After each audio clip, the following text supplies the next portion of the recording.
Então existem coisas que estão evidentes e claras na Bíblia. Por exemplo, eu posso divergir no quando Jesus irá voltar. O que eu não posso é afirmar que ele não voltará. Eu posso divergir se o homem tem alguma participação na questão de aceitação da salvação. O que eu não posso divergir eu não posso dizer que o homem produz salvação. Isso é uma heresia. Aí, quando parte para isso, por exemplo, eu posso dizer que um pastor tem algum nível, algum grau de autoridade no sentido de condução da igreja. Mas eu não posso dizer que aquele pastor pode ter ingerência na vida particular e pessoal daquela pessoa, que ele pode dominar a vida daquela pessoa. Isso ultrapassa o limite. Existem questões que a gente precisa da Bíblia, existem questões que a razoabilidade já é uma coisa lógica. Você pega um lugar que se diz cristão, aí tem um cara lá soprando no chofar com um monte de óleo dentro, espirrando, não é uma questão de ser teólogo. Me parece razoável pensar que ele está fazendo uma coisa que está em discordância da Bíblia. Nós precisamos fazer um exercício que já foi proposto há séculos atrás. Voltemos às Escrituras. Voltemos à verdade. Lutero falava, uma igreja reformada sempre reformando. Eu não posso ser pentecostal e não acreditar numa intervenção divina, num dom. Eu acredito em tudo isso, mas eu acredito que o norte da igreja é a Bíblia. Nós não fazemos apologética porque nós queremos acabar com a igreja. Nós fazemos apologética porque não queremos ver a igreja acabar.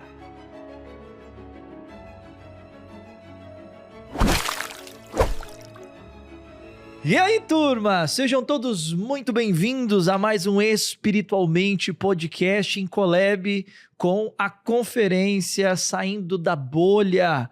Nós estamos aqui com mais um convidado especial que acabou de palestrar e agora vem aqui trazer um pouquinho daquilo que ele compartilhou com todo o público que estava participando, onde ele vai falar um pouquinho sobre a convergência na diversidade na igreja, entre os cristãos. Estou aqui com o Renan Costa. Seja muito bem-vindo, meu amigo. Obrigado, Douglas. Obrigado às pessoas que acompanham espiritualmente. Cresceu de um tempo para cá, expandiu muito. E com certeza, graças ao bom trabalho que vocês têm feito. Parabéns. Graças a Deus, né? Deus é bom, misericordioso com a gente, né? A bondade de Deus é muito boa. E aí, você que tá aqui agora, já sabe, né? Aperta aqui o botãozinho vermelhinho aqui, ó, inscrever-se.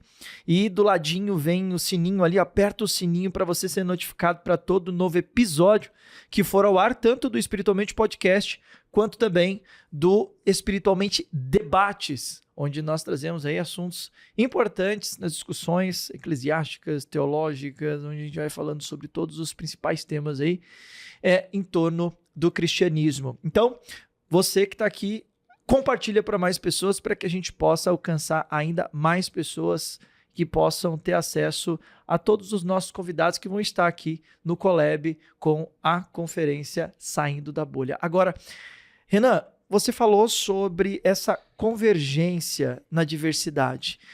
Onde que você está enxergando a necessidade dessa convergência e como que você discorre sobre esse assunto nesse ensino de hoje? Douglas, é o seguinte, de um tempo para cá, vários perfis com conteúdo apologético começaram a crescer. Parece que esse assunto ganhou pauta de verdade, assim, ganhou voz, né? E ele é importante. No entanto, a gente precisa saber que ele não é a mensagem. Ele está na mensagem, mas a função principal da igreja não é debater fé, ou não é questionar fé, ou não é discutir tradições. A missão principal da igreja é anunciar as boas novas do evangelho. No bojo disso, existe sim uma discussão apologética, ela é válida, ela é importante. Mas isso não pode ser valorizado a ponto de nos separar por questões secundárias. Existem coisas no cristianismo que são primárias, indispensáveis, irrevogáveis. Você não vai conversar com um cristão ou alguém que se pretende cristão que não crê na Trindade, por exemplo. É uma doutrina consolidada. Você não vai conversar tanto com calvinista, arminiano, pentecostal, um tradicional, que negue o fato de que a salvação é pela graça. Se alguém nega que a salvação é pela graça, ele tem um problema, ele se desconecta do cristianismo. Mas o que a gente não pode é ficar nessa discussão, se perdendo e se gladiando entre si, a ponto de perder o foco principal, que é o anúncio do evangelho. Então, o que eu vim falar hoje é exatamente propor a ideia de que nós precisamos achar pontos de convergência que nos ajudem nessa missão. E, em algum momento, tolerar o que é secundário para que o primário seja executado da melhor maneira possível. A gente vai anunciar o evangelho de Cristo. E para isso tem que tolerar as diferenças que podem ser toleradas. Existem questões de fé que não podem ser toleradas, mas existem outras que tudo bem, que são costumes de igreja, que são catecismo, convenções humanas, que podem ser toleradas em nome da pregação do evangelho. Essa que era a ideia do que eu falei agora. Muito bom. E como que isso se aplica na sua vida, na sua jornada cristã, né? Você sempre teve essa visão teológica, doutrinária, ou em algum momento foi diferente nessa caminhada? Não. Como, na verdade, todo mundo que começa a estudar bastante, parece que mexe com o sentimento da pessoa, ela precisa se autoafirmar. Então, a gente viu um monte de perfil por aí que critica tudo, assim, se era poço ou se era lago, quantos litros tinha no rio. Assim, coisas que, na verdade, no final do expediente, sexo dos anjos, assim, coisa que não muda absolutamente nada. E eu era assim também, defendia minha fé, era opositor em discussão, até que eu percebi que, na verdade, eu estava desperdiçando um tempo valioso. Não é que isso não seja importante, é que a gente tem pouco tempo. E tendo pouco tempo, eu preciso priorizar aquilo que é mais importante. Então, o que eu comecei a fazer foi priorizar o que é mais importante nesse tempo que Deus me deu de vida e de ministério. Falar da verdade do evangelho, quando necessário, quando preciso, a gente se opõe, faz a apologética necessária, mas no dia a dia eu venho cumprindo a missão que é pregar o evangelho de Jesus, mas não foi sempre assim, eu já fui morder as pessoas por causa de teologia divergente, essa briga, isso passou rápido e hoje eu tenho um bom relacionamento. Eu sou pentecostal, mas minha família é convertida toda na presbiteriana. Olha! Então, assim, dentro de casa já é uma convergência, né? Por isso que você veio falar desse assunto, você domina. Eu sou a convergência na diversidade encarnada. Assim, em casa, eu falei pro pessoal que você pode discutir qual é o prato preferido, você só não pode falar de segurança da salvação. Vira uma briga danada. Todo mundo conhecia, mas tinha um problema de ser cristão nominal, né? Eles eram... Se todo mundo sabia de tudo, era uma aquiescência mental, assim, era um conhecimento intelectual, mas pouca prática piedosa. E isso foi mudando com o tempo. E hoje, tanto os que são mais tradicionais quanto os que são mais pentecostais, todos eles vivem essa convergência de uma vida piedosa, né? E foi ao longo do tempo. Eu citei, inclusive, aqui o missionário Ronaldo Lidório, né? Sou um pentecostal que lê com frequência o Lidório e admiro, assim, a grandeza do ministério dele, e foi conhecendo essas pessoas que contribuem de maneira tão importante para o evangelho que essas barreiras foram quebrando, né? Agora, a gente está discutindo vários assuntos aqui nessa desconferência, e um dos assuntos é exatamente esse que tem como tema sair da bolha, né? Em que momento que essa convergência que você está falando que precisa ter, ela se torna dispensável. Porque existe a convergência, mas chega um momento que, peraí, isso aqui não dá. É a hora de sair da bolha, é a hora de fazer alguma coisa. Em que momento que isso precisa acontecer e como que a pessoa identifica isso? Como que ela percebe isso? Que não é para confundir convergência com relativização. Pois é. Relativização não é convergência. Convergência é superar aquilo que é possível. Existem coisas que não são possíveis, né? A igreja, ela tem uma missão, ela foi comissionada a pregar o evangelho. E aí a gente pega o arquétipo, o modelo de igreja que a gente acompanhou e viu, da tradição, e vai modelar isso. Se alguma coisa foge disso, a gente precisa começar a observar se, além de fugir desse contato histórico, ela também não distorce aquilo que está escrito.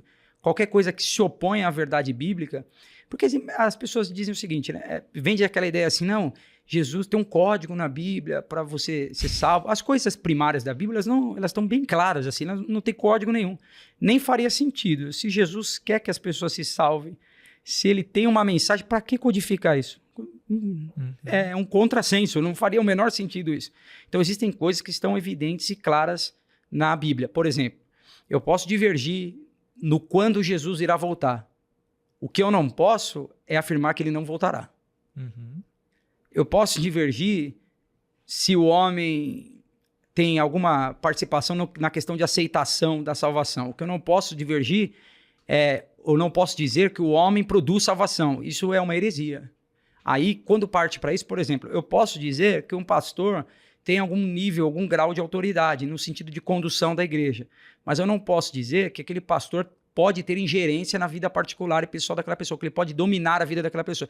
Isso ultrapassa o limite. Existem questões que a gente precisa da Bíblia, existem questões que a razoabilidade já é uma coisa lógica. Você pega um lugar que se diz cristão, aí tem um cara lá soprando um chofar com um monte de óleo dentro, espirrando, não é uma questão de ser teólogo.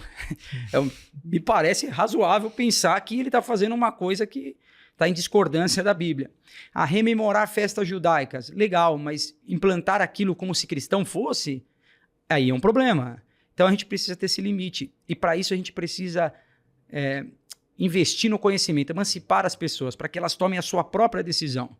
Enquanto houver líderes prontos e dispostos para tomar decisão no lugar das pessoas, elas nunca vão ganhar o direito ou vão tomar esse direito de tomar a sua própria decisão. Então, assim, eu acho que a gente precisa investir no estudo, no conhecimento, investir em comunhão também, experiência de igreja e deixar claro pontos que são de divergência, que podem convergir, e coisas que são inaceitáveis. Por exemplo, questões de doutrinas de fé, elas são inaceitáveis. Não tem como relativizar isso. Alguém que quer ser cristão e não acredita na Trindade, ele não pode ser cristão. Uhum. Não, pelo menos do ponto de vista mais ortodoxo do cristianismo. Uhum.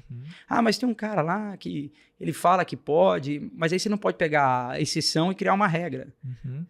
Tem gente falando que pode um monte de coisa. Tem gente falando que pode tudo, mas aí se eu pegar um pouquinho...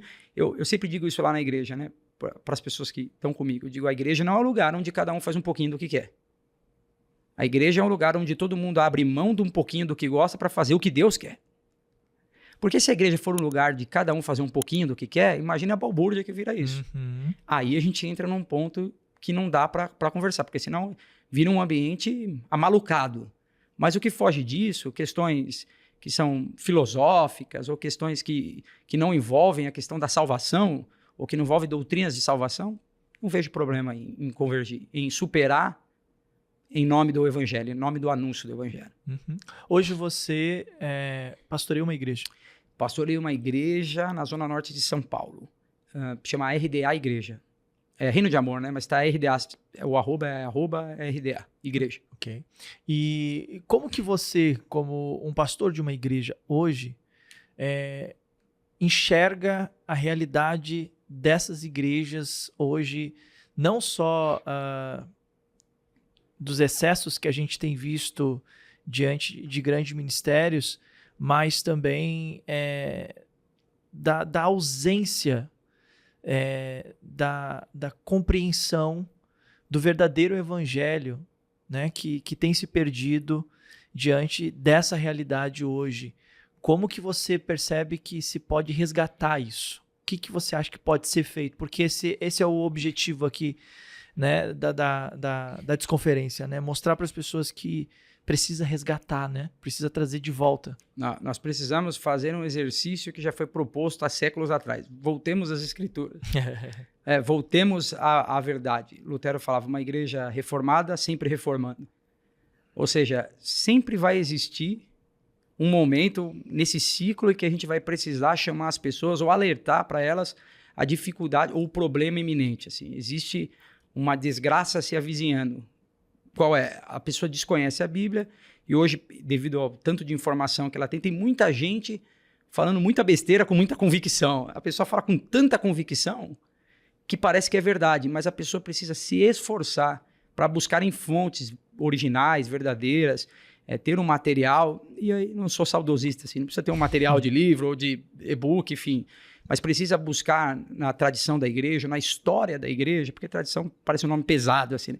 Mas na história da igreja, o que vem sendo anunciado, porque senão a gente vai se perder e vai ficar criando facções de coisas mirabolantes em pedaços da igreja. É óbvio que a gente não está criando uma escola, nós somos a igreja de Jesus Cristo, não a escola de Jesus. Então não é uma coisa cartesiana, lógica, envolve o fator sobrenatural. E eu sou pentecostal.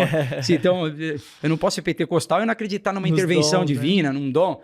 Eu acredito em tudo isso, mas eu acredito que o norte da igreja é a Bíblia, é a Escritura. São esses pontos fulcrais, essas coisas determinantes estão presentes na Bíblia. A gente precisa convidar as pessoas e disponibilizar um ambiente de culto, de aprendizado.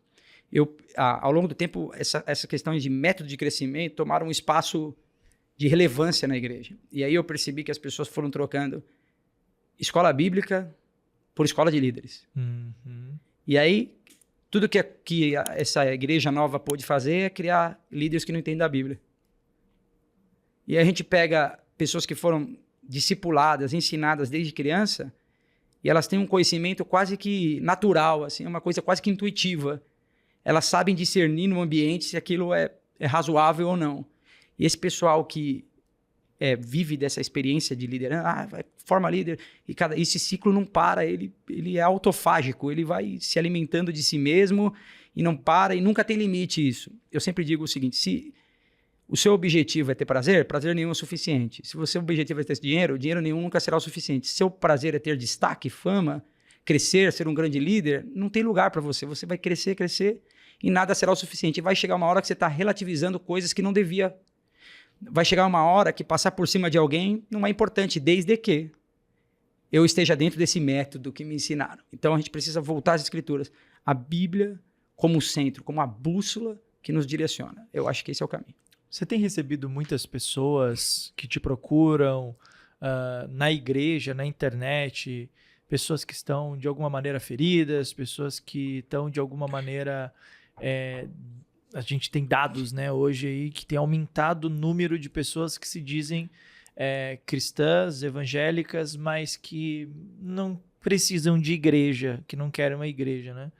Como é que tem sido essa frequência de procura e como lidar com essas pessoas? O que fazer com essas pessoas? Essa procura, talvez hoje, em percentual, seja o maior número, assim, o maior dado. Hoje tem muito mais gente machucada, com problema, do que pessoas que procuram a igreja por outras razões. E eu acho que a igreja deve estar pronta para entender o que de fato foi um problema, aceitar essa pessoa, mas deixar claro para ela que esse problema que ela está vendo foi por causa de uma escolha ruim dela, e não porque toda a igreja é ruim. Ela escolheu um lugar ruim. Eu aprendi que ninguém pode escolher não ser influenciado. Isso não existe. Se você está num ambiente, você vai ser influenciado. O que você pode escolher é qual ambiente te influencia. Você pode fazer uma escolha lógica. Eu quero estar com esse tipo de pessoa, porque esse tipo de pessoa vai acabar me influenciando. Então, essa desconstrução, esse trabalho de programação neurolinguística, eu não tenho problema nenhum desde que isso seja direcionado para o lugar certo, mas no púlpito é problemático, porque para desconstruir isso, dá mais trabalho do que para construir um crente do zero. Uma construção, para ser reconstruída, já visto o Rodoanel aqui em São Paulo faz 30 anos, porque agora alguém tem que reconstruir isso. Tem que pegar um pilar apodrecido, uma estrutura defasada e fazer dela alguma coisa que tenha fluidez. E quando você recebe alguém que foi quebrado, tem um pilar, mas ele está destruído, ele está dissolvido. Ela tem uma vaga ideia do que é o cristianismo, mas aquilo foram colocando um monte de coisa e essa ideia de que a escritura, da suficiência de Jesus, foi banida, porque era Jesus e mais uma pessoa, Jesus e mais um ensino, Jesus e mais um curso, Jesus e mais um método. E para desconstruir tudo isso, é um trabalho gigantesco, enorme, é uma grande tarefa. Para compreender a pessoa e saber o quanto disso já não é... Porque assim, quando a gente tá com bronca de alguma coisa, até o que faz de certo é errado. A gente tem dificuldade de enxergar um ponto positivo. E quando a pessoa tem aversão à igreja, porque ela foi machucada, ela fica procurando, é uma coisa mental. Ela fica criando padrão mental para achar o que é ruim, porque ela tá com medo, tá ressabiada. Então, acho que o primeiro passo é estender a mão para ela e mostrar que não é um ambiente hostil, que aquilo lá é uma página virada, que a partir de agora ela está em uma comunidade que acolhe ela, que vai impor limites para ela, mas que não tem interesse em manipulá-la, tem interesse no bem-estar dela, na progressão dela, no crescimento dela e mais ainda na salvação dela. São pessoas interessadas com o destino final e não com o meio. Não vão se locupletar, não vão ganhar, agariar em cima dela ou fazê-la sofrer. Muito pelo contrário, a proposta é outra, é libertação em todos os sentidos através de Cristo Jesus. Eu acho que é mais dar para ela essa ideia, fazer ela entender que ela já não está mais naquele lugar, que esse ambiente é um outro ambiente. Hoje, a gente entende que esse movimento de busca, né, por um evangelho saudável, por uma igreja saudável, tem sido despertado na vida das pessoas a partir de um movimento apologético em defesa da fé, das escrituras. Só que muitas pessoas hoje, elas estão um pouco confusas sobre o que fazer. Como é que resolve isso? Eu acho que isso acontece porque tem muita gente apontando o que está errado, mas e depois? Pois é. Tá bom, tá errado. E aí? Uhum. Eu acho que chega uma hora, esse serviço apologético ele deve se dividir em apontar o que está errado e propor algo novo, que é certo. Porque senão ele é inacabado. Paulo vai dizer o seguinte, que nós estávamos condenados na lei. Não porque a lei era mal, mas porque nós éramos incapazes de cumprir a lei. A lei era como um aparelho de diagnóstico de imagem. Você vai fazer uma ressonância e aparece um tumor ali. A lei era suficiente para indicar o problema, mas não resolvia. Era insuficiente para resolver o problema. E a graça vem como um remédio. A graça é a quimioterapia que destrói o tumor.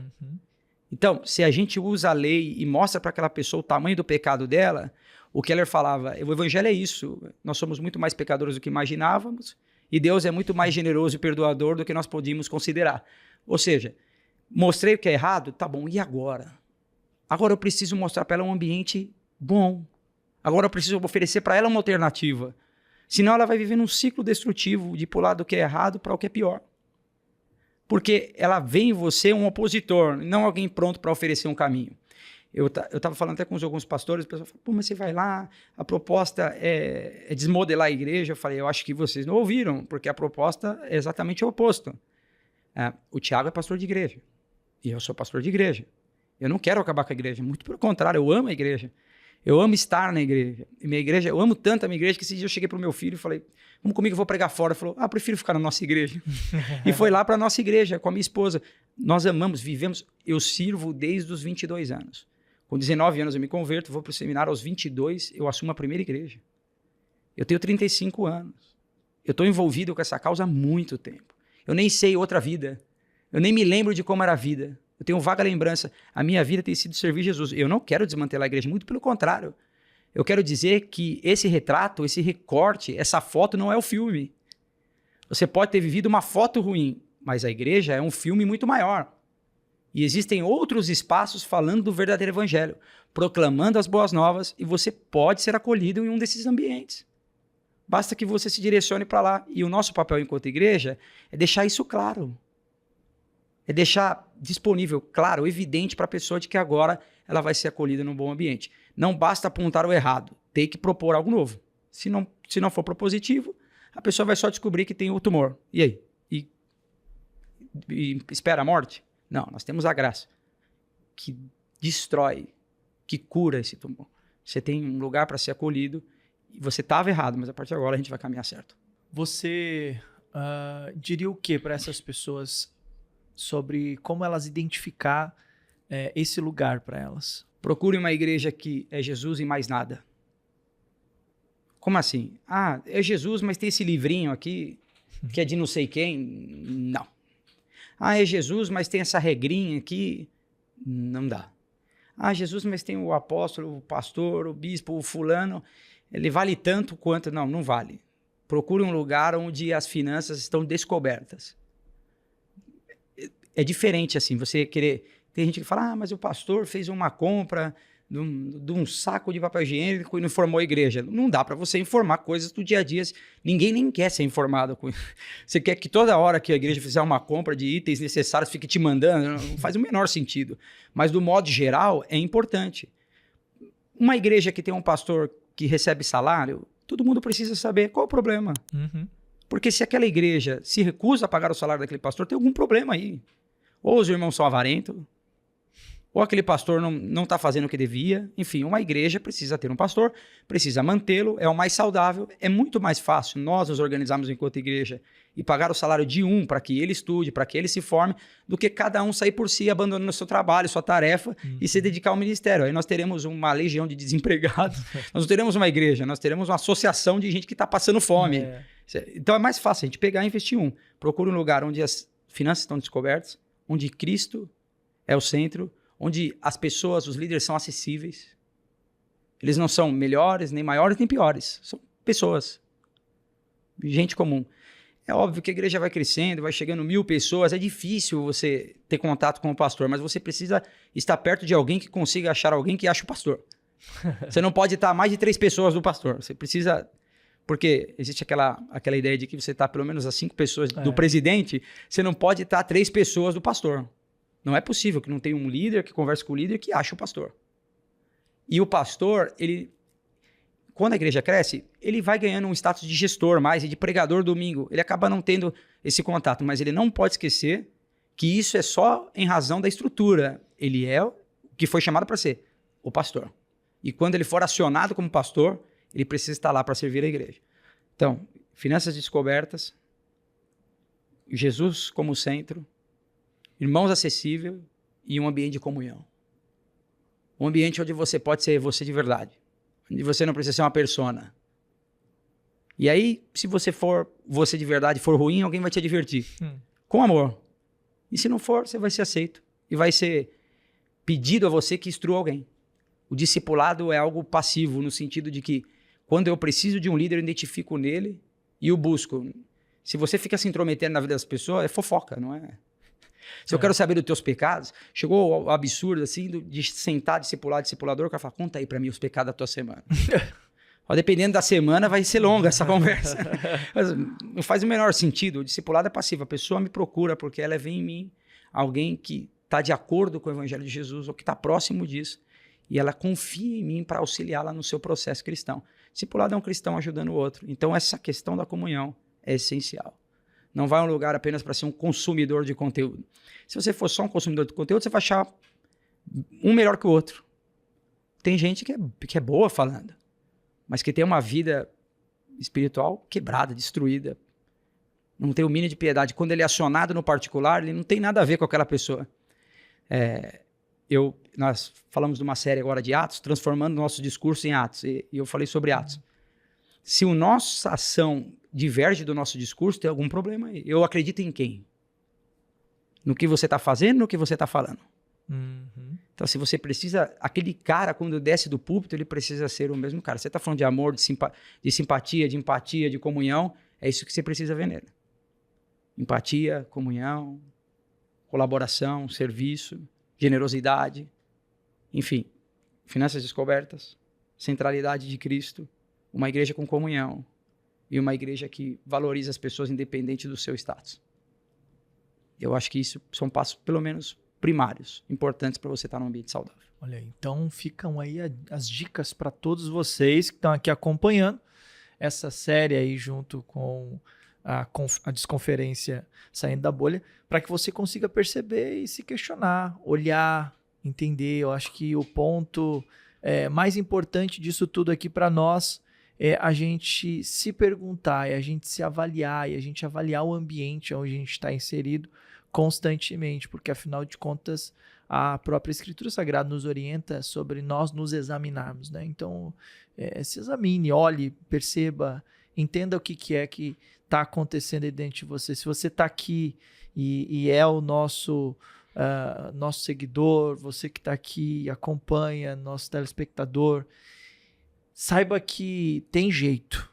Você só precisa buscar no Senhor a direção e buscar uma boa orientação de uma igreja bíblica, de líderes que são tementes a Deus, que procuram viver a sua vida não a favor de si mesmo, mas sim a favor de Deus de fato e dos outros, né? Eu acho que isso é o mais importante. Só para a gente, antes da gente finalizar, Renan, você falou sobre a convergência na diversidade, né? Que eu acho que é um tema muito importante. A gente vê as diferenças, né?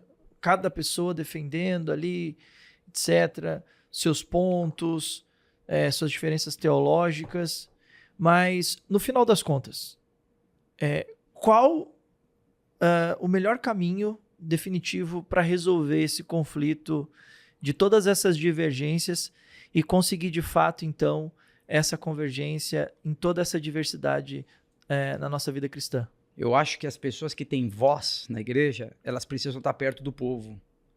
Se você se distancia do povo, você acaba tendo um discurso desconexo da realidade. E aí, essas pessoas que têm voz, estão perto do povo, elas vão ter sensibilidade para saber aonde elas precisam refrear o discurso. Nós temos, talvez, divergências teológicas, mas nós não temos opositores na igreja. Não temos inimigos. Nós divergimos, não nos odiamos. Então, essas pessoas que têm voz, e você que vai replicar a voz de alguém, que ouve alguém e respeita aquela pessoa, você precisa considerar que o evangelho é equilíbrio. E que você deve ser ouvido com um discurso de pacificação. Então, quem tem voz deve refrear as diferenças e propor uma solução. E aqueles que replicam devem ter o senso crítico, o discernimento de perceber se aquilo está ou não dentro da Bíblia. Não sai replicando tudo que você ouve. Porque até nós podemos ser amigos, mas a gente não precisa concordar com tudo. Uhum. Então, eu não vou sair replicando tudo que você diz e vice-versa. Nós temos o nosso próprio senso crítico. Então, as pessoas têm que tomar cuidado com o que elas replicam. Não custa nada. Se alguém disse que colocar talit é para cristão, leia e veja onde tem um cristão fazendo isso. Onde tem uma ordem para isso. Onde tem uma doutrina disso para o cristão. É simples. Hoje tem o ChatGPT. Sabe que o ChatGPT, você pergunta para ele coisa teológica e fala, não sei de teologia. Assim, isso é muito complexo, se virem. Então, eu acho que a pessoa deve procurar aprender e quem tem a voz, quem vocaliza, quem faz apologética, que faça com honestidade intelectual. É verdade que nós temos a nossa posição, é verdade que nós temos a nossa opinião, mas não é verdade que a pessoa não tem base. É verdade que eu sou pós-tribulacionista, mas eu não vou dizer que a pessoa está sendo usada pelo capeta para falar. Ele tem base também, ele não é doido, não tirou isso da cartola. Inclusive, você tem uma teoria aí sobre o pré e o pós. Eu tenho. Eu sou pós-tribulacionista por convicção e pré-tribulacionista por conveniência. Se eu queria estar errado, não me ofenderia em nada. Eu acredito que vai passar, mas se eu acordasse no céu, acabou, você estava enganado. Ótimo. Essa é uma discussão que eu aceito perder. Essa não tem problema nenhum. Então, assim, antes de parecer ser intelectual, nós precisamos nos preocupar com a nossa vocação. Nós temos uma missão irrevogável, inadiável, eminente e urgente, que é pregar o evangelho de Jesus, e nada pode ficar entre nós e essa missão. Nós vamos renunciar às nossas vontades para fazer aquilo que é a vontade de Deus. Então, essas discussões podem ser facilmente superadas se a nossa missão for a bandeira do Evangelho de Cristo. Muito bom, excelente. Olhando para aquela câmera lá, o que você gostaria de deixar para a nossa audiência? Quando nós propusemos essa conferência, nós não estávamos muito longe de falar mal da igreja. Muito pelo contrário, nós não fazemos apologética porque nós queremos acabar com a igreja. Nós fazemos apologética porque não queremos ver a igreja acabar. Essa que é a ideia. Nós defendemos os pilares fundamentais da fé, não porque nós queremos briga, nós defendemos os pilares da fé porque pessoas têm corrompido isso, têm dissolvido isso e têm prejudicado a vida de outras pessoas mais simples, que não tiveram contato, que são neófitos, que são novos na fé. Procure uma igreja bíblica, que ame Jesus, que o pastor esteja à sua disposição e seja feliz lá. Tenha paz.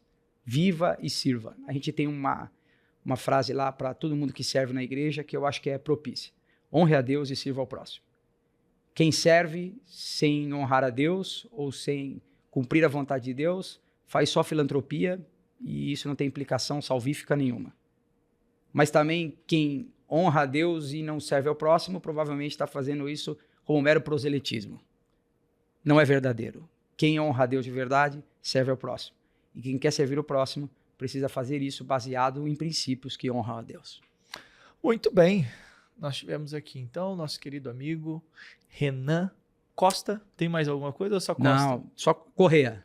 Costa é tudo Correia. português. É. Tudo português. Todos. Muito bom. Tivemos aqui nosso querido amigo Renan Costa, que veio hoje participar aqui da Desconferência, que trouxe esse tema tão importante, que é ter essa convergência dentro de toda essa diversidade. E realmente hoje nós temos muitas igrejas, muitos ministérios aí surgindo. Agora a gente precisa realmente trazer as escrituras aí como a verdadeira base, porque, né, uma igreja, né, que o pastor abre a boca, mas ele não abre a Bíblia, é um pouco complicado, né? Eu falei aqui para os meninos, eu falei, vocês me acham legal? Ele falou, acho, deixa eu operar seu olho. Ele falou, não. Eu falei, por quê? Ele falou, porque você não entende. Eu falei, por que a gente deixa pastor só porque ele é legal, então?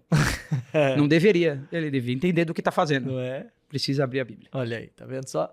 Então, você que gostou, já sabe, né? Vem aqui embaixo, aperta esse botãozinho vermelho aqui, inscrever-se. Do ladinho você vai ter o sininho ali para ser notificado para todo novo episódio de conteúdo que for ao ar. E nós queremos muito que você compartilhe para mais e mais pessoas. E fique aqui por aqui com a gente, porque você vai ter muitos outros episódios aí que virão ao ar tanto da Desconferência, aqui saindo da bolha, que tem outros convidados que vêm participar, mas também nós temos aqui o Espiritualmente Podcast e também o Espiritualmente Debate, justamente para tratar desses assuntos da teologia, enfim, de seus diversos aspectos, que é muito importante também essa discussão. E eu quero também levar você a acessar os nossos links aqui, tá bom? Tem todos os principais links aqui embaixo. Nós vamos ficando por aqui. Beijo no coração de todos vocês. Até o próximo episódio. Beijo no coração. Tchau.